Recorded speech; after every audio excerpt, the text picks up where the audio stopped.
मैं एस के शर्मा स्पर्धा के YouTube ऑनलाइन चैनल पर आपका स्वागत करता हूं।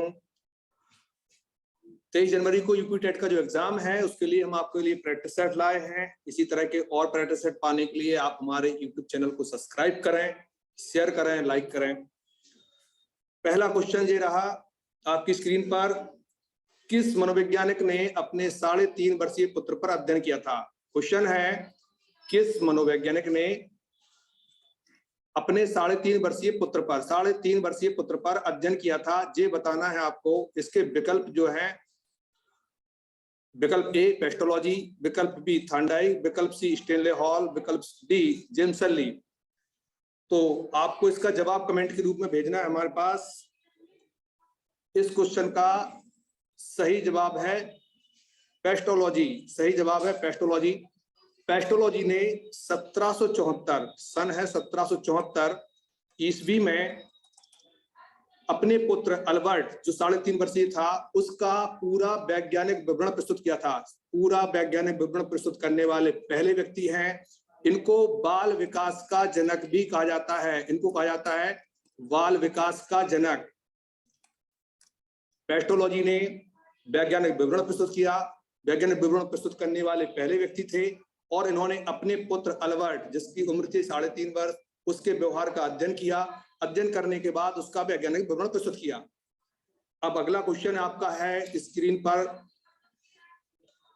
पर ये रहा, गर्भ में संतान सर्वाधिक प्रभावित होती है। किस चीज से प्रभावित होती है? यानी कि जब बच्चा गर्भ में होता है तो वो बच्चा किस चीज से प्रभावित सबसे ज्यादा होता है? इसका पहला विकल्प है मां के पोषण से, दूसरा विकल्प है मां के टीवी देखने से, तीसरा विकल्प है आस पड़ोस से और चौथा विकल्प है पूर्वजों से।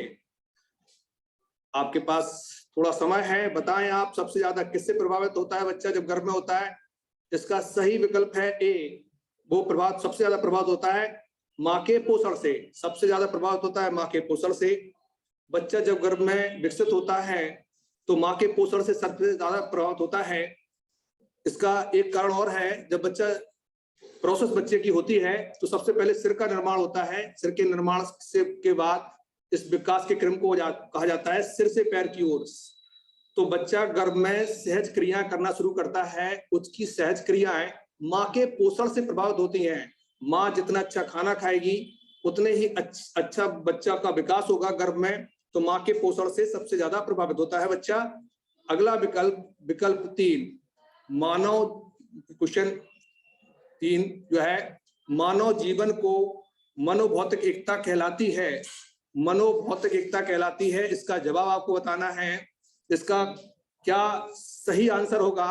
विकल्प ए मन तथा शरीर का विकास, शरीर तथा हड्डियों का विकास, सी विकल्प है शरीर तथा हृदय का विकास, डी विकल्प है आत्मा तथा मांसपेशियों का विकास। इसका भी आपको आंसर करना है। इसका है कि मानव जीवन में जो मनोभौतिक एकता होती है वो क्या है? ए ऑप्शन मन तथा शरीर का विकास, बी ऑप्शन जो है वो है शरीर तथा हड्डियों का विकास, सी ऑप्शन है शरीर तथा हृदय का विकास, डी ऑप्शन है आत्मा तथा मांसपेशियों का विकास। आपका सही आंसर है मन तथा शरीर का विकास। इसको मनोशारीरिक विकास भी कहते हैं। इसको कहते हैं मनोशारीरिक विकास भी कहा जाता है। इसको मनोभौतिक भी कहा जाता है। ये तीसरा क्वेश्चन ये रहा आपकी स्क्रीन पर। अब अगला क्वेश्चन, चौथा नंबर क्वेश्चन, बालक अपनी मां को पहचानना प्रारंभ कर देता है। किस माह से पहचानना प्रारंभ कर देता है ये बताना है आपको। पहला विकल्प है 6 माह, बी विकल्प है 7 माह, सी विकल्प है 9 माह, डी विकल्प है 3 माह। ये बताना है आपको बालक अपनी मां को पहचानना किस माह से प्रारंभ कर देता है। 4 विकल्प आपके सामने है। बताना है आपको कि बालक 6 माह में पहचानना प्रारंभ कर देता है कि 7 माह में कि 9 माह में कि 3 माह में। इसका सही विकल्प है बच्चा मां को पहचानना 3 माह में प्रारंभ कर देता है। बच्चे का जैसे जन्म होता है तो सबसे पहले उसकी स्वाद ज्ञानेंद्री सक्रिय होती है। सबसे पहले स्वाद ज्ञानेंद्री सक्रिय होती है। स्वाद ज्ञानेंद्री, इसमें मनोविज्ञान में एक शब्द आता है भ्रम और विभ्रम। भ्रम और विभ्रम। तो व्यक्ति के जो भ्रम है या विभ्रम है सबसे कम होते हैं स्वाद ज्ञान इंद्रिय के। क्योंकि ये ज्ञानेंद्रिय सबसे जल्दी विकसित होती है, सबसे पहले विकसित होती है, और इसके भ्रम और विभ्रम मानव को नहीं होते। बालक अपनी माँ को पहचानना प्रारंभ कर देता है, तो बताना है कब प्रारंभ कर देता है। तो बालक अपनी माँ को पहचानना प्रारंभ कर देता है 3 माह में, 3 माह में प्रारंभ कर देता है। चौथा क्वेश्चन का जवाब है 3 माह, डी विकल्प 3 माह। अब अगला क्वेश्चन आपकी स्क्रीन पर जे रहा, किस घटना की ओर बालक सर्वप्रथम आकर्षित होना प्रारंभ करता है? किस घटना की ओर बालक सर्वप्रथम आकर्षित होना प्रारंभ करता है? प्रकाश, ध्वनि, मां और भोजन। किस घटना के प्रति बालक सर्वप्रथम आकर्षित होना प्रारंभ करता है? प्रकाश, ध्वनि, मां और भोजन। तो इसका आंसर जो होगा, बालक सबसे ज्यादा आकर्षित होना प्रारंभ करता है, सबसे पहले इसकी ज्ञानेंद्रिय जो आएगी वो आएगी प्रकाश के प्रति, दृष्टि, यानी 30 घंटे में वो आंखों पर नियंत्रित करना प्रारंभ कर देता है। 30 घंटे में उसकी आंखों पर नियंत्रण प्रारंभ हो जाता है और प्रकाश के प्रति उसकी संवेदनाएं आनी प्रारंभ हो जाती हैं। इसके बाद ध्वनि संवेदनाएं आती हैं, इसी तरह से उसकी ज्ञानेंद्रियां विकसित होती चली जाती हैं। छठवां क्वेश्चन आता है, भारत में बाल विकास की शुरुआत कब हुई थी? भारत में बाल विकास की शुरुआत कब हुई थी बताना है आपको। 1930, 1887, 1879, 1590। भारत में बाल विकास की शुरुआत कब हुई थी? ये आपके सामने ये विकल्प रहे, 1930, 1887, 1879, 1590। जवाब बताएं आप कौन सा रहेगा। सही जवाब है इसका, भारत में बाल विकास की शुरुआत 1930 में हुई थी। कलकत्ता विश्वविद्यालय में इसकी शुरुआत हुई थी। इस बाल विकास का अध्ययन प्रारंभ हो गया था भारत में 1930 में। अगला क्वेश्चन आपकी टीवी स्क्रीन पर ये रहा, आनुवंशिकता के वास्तु निर्धारक होते हैं, बताना है आपको क्या होते हैं। कोशिकाएं होती हैं, गुणसूत्र होते हैं, न्यूरॉन होते हैं, कोश शरीर होते हैं। आनुवंशिकता के वास्तविक वाहक क्या होते हैं ये बताना है आपको। कोशिकाएं होती हैं, गुणसूत्र होते हैं, न्यूरॉन होते हैं, कोश शरीर होते हैं। आपको इसका जवाब बताना है, आनुवंशिकता के वास्तविक वाहक क्या होते हैं।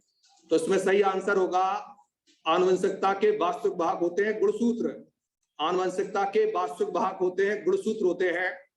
गुणसूत्र, जैसे क्वेश्चन और आ जाए कि आनुवंशिकता के वास्तविक वाहक कौन से होते हैं, तो आंसर जीन्स भी आता है, जीन्स आता है।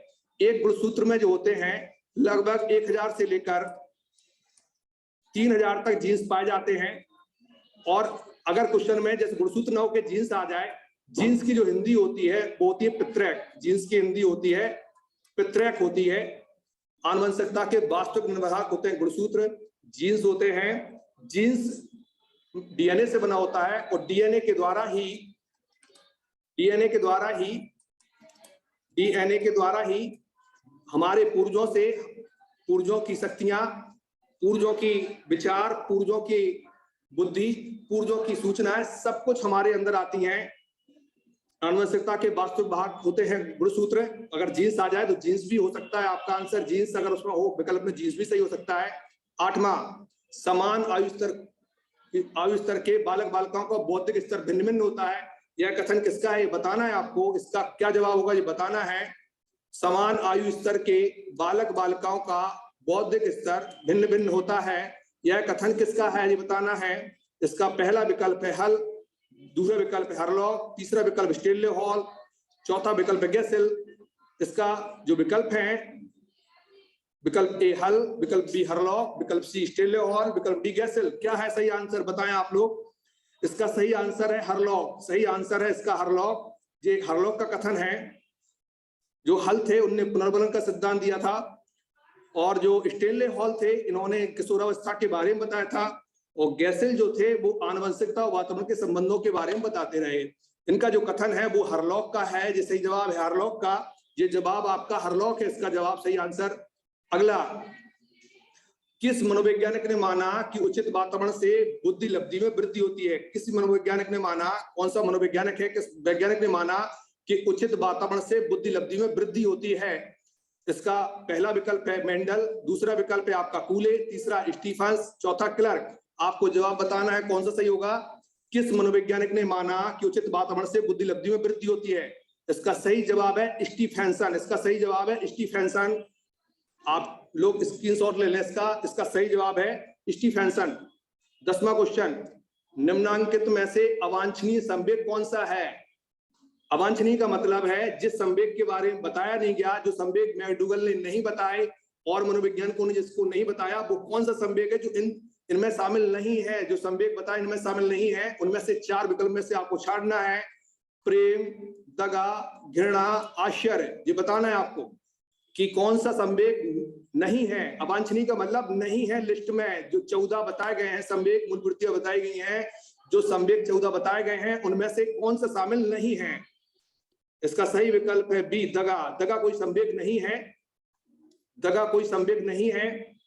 ये बाकी जो संवेग हैं, प्रेम, घृणा, आश्चर्य संवेग हैं, जबकि दगा कोई संवेग नहीं है। 11वां, हम जो कुछ भी करते हैं उसका 9/10 भाग, कितना भाग? 9/10 भाग जन्मजात होता है, यानी कि वंशानुगत होता है, तथा केवल 1/10 भाग ही अर्जित होता है। यह कथन किसका है? ये बताना है, यह कथन किसका है? जो जैव वैज्ञानिक पार्कर विकल्प, फिर बी विकल्प है कोल एवं ब्रुक, फिर है गेट्स, फिर हैरिस। आपको बताना है कि हम जो भी कुछ भी है उसका 9/10 भाग जन्मजात है, केवल 1/10 भाग ही अर्जित होता है, ये बताना है हमें। इसका सही जवाब क्या होगा? वैसे सिगमंड फ्रॉइड थे, उनने भी बताया था कि जो चेतन भाग है वो कुल 1/10 है। 1/10 है, क्या भाग है? चेतन भाग कुल 1/10 है, यानी कि 1/10 का हमारे जीवन में बहुत बड़ा महत्व है। हम अगर कोई चीज देखते हैं तो वो हमारी आंखों में 1/10 सेकंड तक होता है। हम जो कुछ सुनते हैं वो हमारे कानों में 1/10 सेकंड तक होता है। और जब कोई व्यक्ति जब कोई व्यक्ति जन्म लेता है या कोई ज्ञानेंद्रियों कोई संवेदनाएं आती हैं, वो भी 1/10 सेकंड का ही भाग लेती हैं। सारी संवेदनाएं 1/10 सेकंड का भाग लेती है। तो मनोविज्ञान में 1/10 का बहुत बड़ा महत्व है, ध्यान रखें। तो पहला क्वेश्चन, जो 11वां क्वेश्चन जो हम आपको पूछा है कि हम जो कुछ भी है उसका 9/10 भाग जन्मजात है, तो केवल 1/10 भाग ही अर्जित है, बताना किसका कथन है? तो इसका विकल्प ए जैव वैज्ञानिक पार्कर, बी विकल्प कोल एवं Brook, C option Gates, D option Harris. सही ऑप्शन सही है जो वो है जैव वैज्ञानिक पार्कर। इसका सही आंसर है जैव वैज्ञानिक पार्कर है। इसका अगला क्वेश्चन आता है क्वेश्चन नंबर 12। चंचल प्रातः जल्दी उठने के लिए सुबह 4 बजे से अलार्म भरती है और अलार्म बजने पर उठ जाती है। 3-4 दिन ऐसा करने पर अलार्म बजने से पहले उसकी नींद खुल जाती है। यह अधगम का कौन सा सिद्धांत है? अब इस बताएं आप कौन सा सिद्धांत है? उद्दीपन सिद्धांत है, शास्त्रीय अनुबंधन सिद्धांत है, व्यवस्थित व्यवहार सिद्धांत है, अंतर्दृष्टि सिद्धांत है। ये बताना है आपको कि चंचल जो सुबह प्रातः जल्दी उठने के लिए 4 बजे का अलार्म बजाती है, बज जाता है अलार्म, कुछ दिन तक तो अलार्म बजता है, उसके 3-4 दिन ऐसा करने पर वो अलार्म से पहले ही जाग जाती है। ये अधगम का कौन सा सिद्धांत है? अब आप बताएं कौन सा सिद्धांत है? इसका सही विकल्प है विकल्प बी, शास्त्रीय अनुबंधन। जब भी किसी भी वस्तु का व्यक्ति से कोई संबंध बनेगा, किसी भी वस्तु का किसी व्यक्ति से संबंध बनेगा, जिस सिद्धांत कहलाता है शास्त्रीय अनुबंधन सिद्धांत। अनुबंधन का मतलब होता है कॉन्टेक्ट टाइप का हो जाता है, अनुबंध हो जाता है उस चीज से, किसी भी वस्तु से अगर व्यक्ति का अनुबंध हो रहा है, ऐसा सिद्धांत शास्त्रीय अनुबंधन सिद्धांत कहलाता है। यही सिद्धांत है। क्वेश्चन नंबर 12 का जवाब है शास्त्रीय अनुबंधन सिद्धांत। किसने दिया था बताओ आप लोग, किसने दिया था शास्त्रीय अनुबंधन सिद्धांत? शास्त्रीय अनुबंधन सिद्धांत दिया था पावलोव। पावलोव नाम सुना होगा आपने, ये दिया था, पावलोव ने दिया था शास्त्रीय अनुबंधन सिद्धांत। 13वां क्वेश्चन, 3H हेड, हार्ट एवं हैंड का संप्रदाय किसने चलाया था? 3H हेड, हार्ट एवं हैंड का संप्रदाय चलाया किसने था? ये 4 विकल्प में से आपको एक विकल्प सही है वो बताना है। इसका पहला है पावलोव, दूसरा है पेस्टोलॉजी, तीसरा है हार्वर्ड और चौथा है जॉन डीवी। यानी विकल्प ए पावलोव, विकल्प बी पेस्टोलॉजी, विकल्प सी हार्वर्ड, विकल्प डी जॉन डीवी। इसका सही आंसर है पेस्टोलॉजी। 3S सिद्धांत, 3S संप्रदाय चला था पेस्टोलॉजी ने। किसने चलाया था? पेस्टोलॉजी ने चलाया था इस सिद्धांत का। 14वां क्वेश्चन आ जाता है आपका, आ जाता है इमली का नाम लेने से मुंह में पानी आ जाने के कारण को निम्नलिखित में से किस सिद्धांत से जानेंगे हम? इसमें थोड़ा गलत छप गया, टेक्निकल टीम से कहेंगे इसको समग्राकृति बोला जाता है, समग्राकृति बोला जाता है, समग्राकृति। बी ऑप्शन उद्दीपक प्रतिक्रिया, सी ऑप्शन प्रयास एवं त्रुटि और डी ऑप्शन सक्रिय अनुबंधन। सक्रिय अनुबंधन बोलते हैं, थोड़ा टेक्निकल टीम से कहेंगे, थोड़ी मिस्टेक ज्यादा आ रही लिखने में। इमली का नाम लेने से मुंह में पानी आ जाने के कारण को निम्नलिखित में से कौन से सिद्धांत से कहते हैं हम? इसका सही विकल्प बताना है। विकल्प ए है समग्राकृति, विकल्प बी उद्दीपक प्रतिक्रिया, विकल्प सी प्रयास एवं त्रुटि, विकल्प डी सक्रिय अनुबंधन। जवाब करें आप, कौन सा सही रहेगा? इसका सही विकल्प है बी, उद्दीपक प्रक्रिया। उद्दीपक प्रक्रिया इसका सही जवाब है, उद्दीपक प्रक्रिया। 15वां क्वेश्चन, मानसिक रोगियों के निदानात्मक शिक्षण के लिए सर्वाधिक उपयोगी सिद्धांत किसने प्रतिपादित किया था? तो 4 विकल्प आपको बताना है जो मानसिक रोगियों के लिए जो निदानात्मक शिक्षण आता है, सर्वाधिक उपयोगी सिद्धांत किसने प्रतिपादित किया था? किसने किया था प्रतिपादित सिद्धांत? मानसिक रोगियों के निदानात्मक शिक्षण के लिए सर्वाधिक उपयोगी सिद्धांत किसने प्रतिपादित किया था, ये बताना है आपको। इसका विकल्प ए स्किनर, विकल्प बी कोहलर, विकल्प सी पावलोव, विकल्प डी थांडाइक। तो इसमें जटिल व्यवहारों को समझने के लिए सबसे ज्यादा जो मेहनत करी है वो करी है किसने? बताओ जवाब किसने करी है? स्किनर ने करी है कि कोहलर ने करी है कि पावलोव ने करी है कि थांडाइक ने करी है? आपको सही जवाब देना है, मानसिक रोगियों के निदान शिक्षण के लिए सर्वाधिक उपयोगी सिद्धांत का प्रतिपादन किसने किया था? जटिल व्यवहारों को समझने के लिए सबसे ज्यादा जो सिद्धांत दिया था वो दिया था, जटिल व्यवहारों को समझने के लिए जो सिद्धांत दिया था वो दिया था स्किनर ने। किसने दिया था? स्किनर ने। सही जवाब है इसका स्किनर, सही जवाब है स्किनर। 16वां क्वेश्चन, एक विद्यार्थी मेडिकल कॉलेज में दाखिला लेने के लिए कठिन परिश्रम करता है ताकि वह प्रवेश परीक्षा में उत्तीर्ण हो सके। यह विद्यार्थी किस प्रकार से अभिप्रेरित है? यह विद्यार्थी किस प्रकार से अभिप्रेरित है? एक विद्यार्थी मेडिकल कॉलेज में दाखिला लेने के लिए कठिन परिश्रम कर रहा है, कठिन परिश्रम कर रहा है, इसमें ले रहा है प्रवेश लेना, उसको मेडिकल कॉलेज में लेना है प्रवेश, तो वो दिन रात परिश्रम कर रहा है कि वो परीक्षा में उत्तीर्ण हो सके। यह विद्यार्थी अभिप्रेरित है। बताओ आप कौन सा सही रहेगा? विकल्प ए व्यक्तिक, विकल्प बी आनुभाविक, विकल्प सी आंतरिक, विकल्प डी बाह्य। इसका सही आंसर जो होगा वो होगा आंतरिक। इसका सही विकल्प होगा वो होगा आंतरिक रूप से प्रेरित व्यक्ति ही बहुत अधिक मेहनत करता है, दिन रात लगा रहता है। जैसे आप लोग जो टेट की परीक्षा तैयारी कर रहे हैं, इस तैयारी में जो बहुत ज्यादा मेहनत कर रहे हैं वो कैसे प्रेरित हैं? आंतरिक रूप से बहुत ज्यादा प्रेरित हैं। जो बाह्य रूप से प्रेरित होते हैं वो बिल्कुल अंत समय में सक्रिय होते हैं, अंत समय में सक्रिय होते हैं। तो एक विद्यार्थी मेडिकल कॉलेज में दाखिला लेने के लिए कठिन परिश्रम करता है ताकि वह प्रवेश परीक्षा में उत्तीर्ण हो सके। तो विद्यार्थी किस प्रकार से अप्रेरित है? वो आंतरिक रूप से अप्रेरित है। 17वां क्वेश्चन आता है डिफेंस मैकेनिज्म। एक शब्द आता है डिफेंस मैकेनिज्म। डिफेंस मैकेनिज्म एक शब्द है, इसको कहते हैं रक्षा तंत्र। रक्षा तंत्र प्रणाली या रक्षात्मक प्रणालियों को अपनाने का जो सिद्धांत दिया था वो सिगमंड फ्राइड का है। वो सिद्धांत दिया है सिगमंड फ्राइड ने दिया है। सिगमंड फ्राइड ने। डिफेंस मैकेनिज्म का संबंध किससे होता है? अब आपको बताना है। क्वेश्चन इसका जो विकल्प है वो है अचेतन मन, फिर है इसका विकल्प जो है फिर है अहम, फिर है अवचेतन, फिर है चेतन। आपको बताना है डिफेंस मैकेनिज्म का संबंध किससे होता है। इन 4 विकल्पों में से आपको एक का जवाब देना है, कमेंट करके बताएं आप। अचेतन मन से संबंध इसका, अहम से संबंध इसका, अवचेतन संबंध चेतन से। इसका सही जवाब है इसका संबंध अहम से है। इसका संबंध किससे है? अहम से है। अगला आता है इंजीनियर अपने कार्यालय में बैठकर। एक इंजीनियर है जो अपने कार्यालय में बैठा हुआ है, किसी मकान का प्रारूप बना रहा है। क्या बना रहा है? किसी मकान का प्रारूप यानी नक्शा बना रहा है। बुद्धि के किस प्रकार के माध्यम से संबंधित है? अब इंजीनियर जो है जो प्रारूप बना रहा है उसके सामने कुछ भी नहीं है, उसके सामने कल्पना है कि प्लॉट है, उस पे उसको मकान बनाना है। एक इंजीनियर बनाने के बाद ध्यान रखें हमेशा, जो इंजीनियर काम कर रहा है उसके सामने मकान नहीं है, उसके पास सिर्फ कागज रखा हुआ, उस पर नक्शा बनाना है। इस तरह की कौन सी बुद्धि होगी? पहला विकल्प है ए अमूर्त, दूसरा विकल्प है मूर्त, तीसरा विकल्प है स्थानिक, चौथा विकल्प है सामाजिक बुद्धि। यानी विकल्प ए अमूर्त, विकल्प बी मूर्त, विकल्प सी स्थानिक, विकल्प डी सामाजिक बुद्धि। आपको बताना इसका जवाब कौन सा सही रहेगा।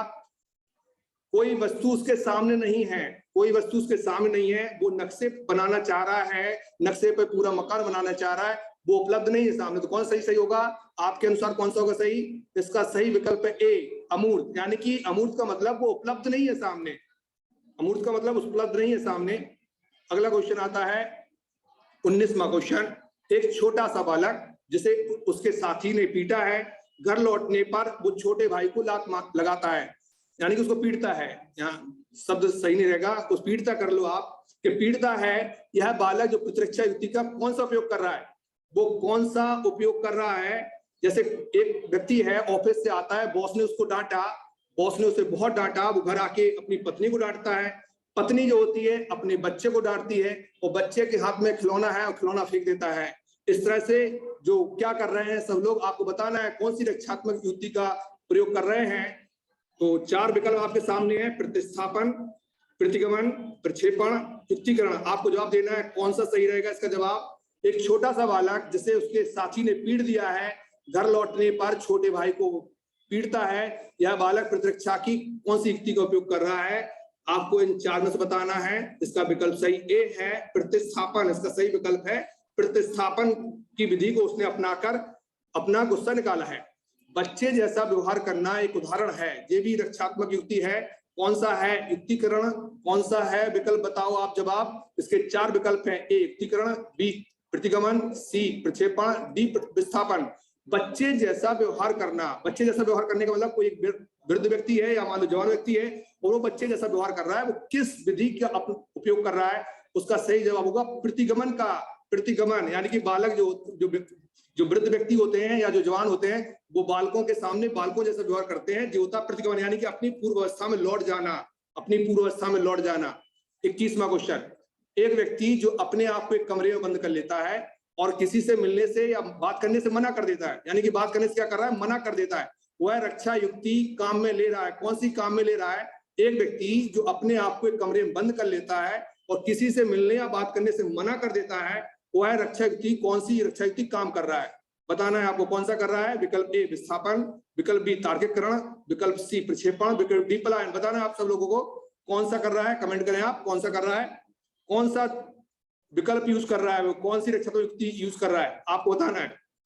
इसका सही उत्तर है पलायन, यानी कि वास्तु स्थिति से भाग गया है, वो सामना नहीं करना, फेस कर पा रहा, वो परिस्थितियों को फेस नहीं कर पा रहा, वो किसी से मिल नहीं रहा है, तो वो इस युक्ति का यूज कर रहा है। 22वां क्वेश्चन, जब व्यक्ति असफलता, दुख और पीड़ा को बलपूर्वक भूलने का प्रयास करता है तो इसको क्या कहा जाता है? कौन सी विधि को अपना रहा है वो ये बताना है आपको। एक व्यक्ति असफलता, दुख को बलपूर्वक भूलने का प्रयास करता है, इस विधि को क्या कहा जाता है?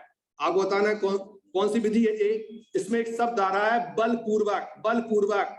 अब बलपूर्वक बताओ कौन सा सही होगा। इसका विकल्प ए प्रतिगमन, बी तादात्म्यकरण, विकल्प सी प्रक्षेपण, विकल्प डी दमन। आपको बताना है कौन सी विधि को अपना रहा है। जवाब दे जल्दी से, कमेंट करें आप। अब इसमें एक शब्द आ रहा है बलपूर्वक भूल ले, बलपूर्वक। बलपूर्वक का मतलब वो दमन कर रहा है। क्या कर रहा है? दमन कर रहा है। सही विकल्प आपका डी, यानी कि वो दमन कर रहा है। अगला क्वेश्चन, एक विकलांग बालक अत्यधिक परिश्रम, विकलांग यहाँ पर शब्द रखे हैं विकलांग बालक, विकलांग बालक अत्यधिक परिश्रम करके कक्षा में प्रथम आने का प्रयास करता है, कौन सी प्रतिरक्षण प्रणाली अपना रहा है? कौन सी प्रतिरक्षण प्रणाली अपना रहा है ये बताना है। विकल्प ए पुष्टिकरण, विकल्प बी प्रक्षेपण, विकल्प सी प्रतिगमन, विकल्प डी क्षतिपूर्ति। अब इसमें देखें कौन सा बालक कैसा है? विकलांग है। कैसा है? विकलांग है। वो क्या कर रहा है? वो दिन रात मेहनत कर रहा है। तो कौन सी विधि अपना रहा है? जवाब करें, कमेंट करें कौन सी विधि अपना रहा है। कौन सी विधि अपना रहा है वो? एक विकलांग बालक अत्यधिक परिश्रम करके कक्षा में प्रथम आने का प्रयास करता है, इसे किस प्रतिरक्षण प्रणाली में रखेंगे? इसको रखेंगे क्षतिपूर्ति। क्षतिपूर्ति रखेंगे। किसको रखेंगे? क्षतिपूर्ति। जब व्यक्ति कोई अपने किसी अन्य व्यवहार के द्वारा, जैसे कोई व्यक्ति कम लंबा व्यक्ति है, वो जूते जो है ऊंची एड़ी के जूते पहनेगा, जैसे कोई व्यक्ति की आंखें कमजोर है वो चश्मे का यूज करेगा, तो ऐसी जो विधि होती है उसे कहते हैं क्षतिपूर्ति। उसको कहते हैं क्षतिपूर्ति, यानी कि वो क्या कर रहा है? क्षतिपूर्ति कर रहा है। अगला क्वेश्चन, पहले हम अपनी आदतों का निर्माण करते हैं, फिर हमारी आदतें हमारा निर्माण करती हैं। कथन किसका है? हमें बताना है कथन किसका है। पहले हम अपनी आदतों का निर्माण करते हैं, आदतों का निर्माण करते हैं। आदतें क्या होती हैं? आदतें होती हैं अधिगमित व्यवहार, अधिगमित व्यवहार होती हैं जो आदतें बन जाती हैं। हम अधिगम करते रहते वो हमारी आदत बन जाती है। फिर हमारी आदतें हमारा निर्माण करती हैं। ये कथन किसका है? ए रॉस, बी गैसिल, सी ड्राइडन, डी फ्राइड। बताओ किसने कही थी ये बात कि पहले हम अपनी आदतों का निर्माण करते हैं फिर हमारी आदतें हमारा निर्माण करने लगती है। कथन किसका है? सही विकल्प है इसका ड्राइडन। ये कथन है ड्राइडन का कि पहले हम अपनी आदतें बनाते हैं, आदतें फिर हमारा निर्माण करने लगती हैं। अगला क्वेश्चन, कक्षा से पलायन करने वाले छात्रों के प्रति आपका व्यवहार कैसा होगा? एक शिक्षक के लिए बहुत जरूरी है ये क्वेश्चन। कक्षा से पलायन वाला, कक्षा से बाहर चले जा रहे हैं बच्चे, उसके लिए आपका कौन सा व्यवहार सही होगा वो बताना है आपको। कौन सा होगा? दमनात्मक, प्रशंसात्मक, सहानुभूतिपूर्ण, निदानात्मक। कौन सा होगा आपका सही? विकल्प ए दमनात्मक, विकल्प बी प्रशंसात्मक, विकल्प बी सहानुभूतिपूर्ण, विकल्प डी निदानात्मक। सही जवाब इसका होगा निदानात्मक। कौन सा जवाब होगा सही? निदानात्मक सही होगा इसका जवाब। कि हम उसकी समस्याओं को समझने के कारण जानने का प्रयास करेंगे, जो होता है निदान कारण को जानने का प्रयास करेंगे। एक बच्ची कहती है धूप में कपड़े जल्दी सूख जाते हैं, वह उसकी कौन सी समझ को प्रदर्शित करता है? उसकी कौन सी समझ को प्रदर्शित कर रहा है बच्चा? कि एक बच्ची कह रही है कि धूप में कपड़े जल्दी सूख जाते हैं, कि समझ को विकसित कर रहा है बच्चा। तो आपको जवाब बताना है कि बच्चा कौन से विचार को, उसके विचार में क्या चीज आ गई है। एक बच्ची कहती है धूप में कपड़े जल्दी सूख जाते हैं, वह उसकी कौन सी समझ को विकसित कर रही है? ए प्रतीकात्मक विचार, बी अहम केंद्रित विचार, सी कारणात्मक विचार, डी विपर्य चिंतन। आपको बताना है, एक बच्ची बता रही है कि धूप में, किसमें, धूप में क्या सूख रहे हैं? कपड़े। धूप में कपड़े जल्दी सूख जाते हैं, वह किस समझ को बता रही है? वो बता रही है कार्य कारण। क्या बता रही है? कार्य कारण सिद्धांत को बता रही है। 27वां क्वेश्चन, शिक्षा के व्यक्तिगत एवं सामाजिक उद्देश्यों के समन्वय पर किसने बहुत अधिक बल दिया था? शिक्षा के व्यक्तिगत, शिक्षा क्या, व्यक्तिगत और सामाजिक, कि कौन ने, किस महान व्यक्ति, जो सभी महान व्यक्ति हैं, किसने अधिक बल दिया था? किस पर बल दिया था? व्यक्तिगत और सामाजिक उद्देश्यों पर किसने बल दिया था? विकल्प ए महात्मा गांधी, विकल्प बी रूसो, विकल्प सी विवेकानंद, विकल्प डी जॉन डीवी। यहाँ डीवी लिखा हुआ, जॉन डीवी है। शिक्षा के व्यक्तिगत एवं सामाजिक उद्देश्यों के समन्वय, इसमें सबसे ज्यादा बल दिया था विवेकानंद ने। विवेकानंद ने बताया था कि व्यक्ति व्यवहार में कितना अच्छा काम कर रहा है, जो उस पर निर्भर करता है। व्यक्ति व्यवहार में कितना अच्छा कार्य कर रहा है, शिक्षा से उसके समाज में क्या क्या बात है वो दे रहा है, ये इंपॉर्टेंट है। बाल केंद्रित शिक्षा का समर्थन किस विचारक के द्वारा किया गया? 4 विकल्प हैं आपके सामने। बाल केंद्रित शिक्षा का समर्थन किस विचारक के द्वारा किया गया, ये बताना है आपको।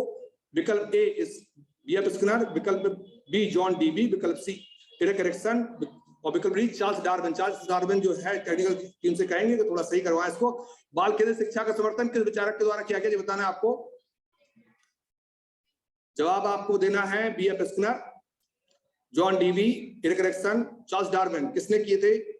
तो सबसे ज्यादा जो बाल केंद्रित शिक्षा का समर्थन किया था जॉन डीवी ने। किसने किया था? जॉन डीवी ने समर्थन किया था बाल केंद्रित शिक्षा का। 29वां क्वेश्चन, क्या संवेग नहीं है? आप बताना क्या संवेग नहीं है। जवाब बताएं आप, क्या नहीं है संवेग? पलायन, क्रोध, भय और भूख, क्या नहीं है? बताएं आप कौन सा नहीं है संवेग? संवेग नहीं है।